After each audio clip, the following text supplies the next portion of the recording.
Supreme court bomb పేల్చింది. రాజకీయ నాయకులు, అధికారులు మన దేశంలో సోదర భావాన్ని పెంచాలి. హేట్ స్పీచ్లు ఇచ్చే సమాజాన్ని చీల్చకూడదు. అలాగే రాజకీయ విలువలను పాటించాలి. అండ్ ఎలక్షన్స్ లో మాత్రం గౌరవంతో పోరాడాలి అని చెప్పింది.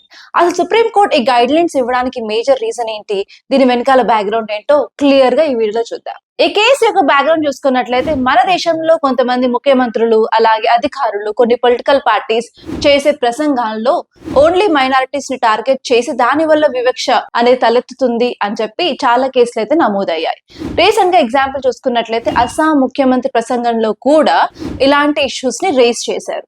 దాని వల్ల 12 మంది ప్రముఖులు సుప్రీం కోర్టులో పిటిషన్స్ ని దాఖలు చేశారు. వారు హైలైట్ చేసిన మేజర్ పాయింట్ ఏంటంటే రాజకీయ నాయకులు చేసే ప్రసంగాల్లో అలాంటి వివక్షని క్రియేట్ చేయవద్దు అని చెప్పారు.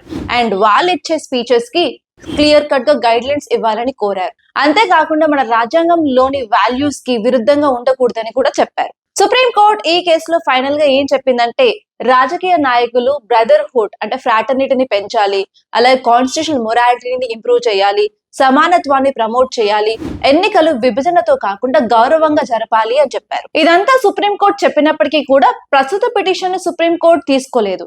ఎందుకంటే ఈ పిటిషన్ లో కొంతమంది రాజకీయ నాయకుల్ని టార్గెట్ చేసినట్లు ఉండడం వల్ల.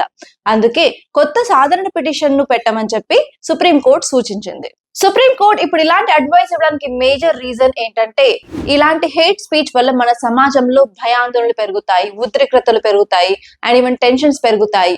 అంతేకాకుండా మన article 14 and article 21 of Indian constitution కూడా ఉల్లంఘిస్తాయి.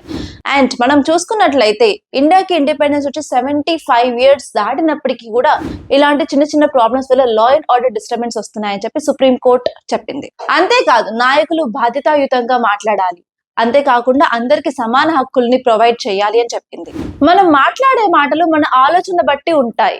అందుకే మన ఆలోచనని మన రాజ్యాంగ విలువలకి తగినట్టు మార్చుకోవాలని చెప్పి కోర్టు నొక్కి చెప్పడం జరిగింది. ఈ టాపిక్ పైన మీ అభిప్రాయాన్ని కామెంట్ లో చెప్పండి.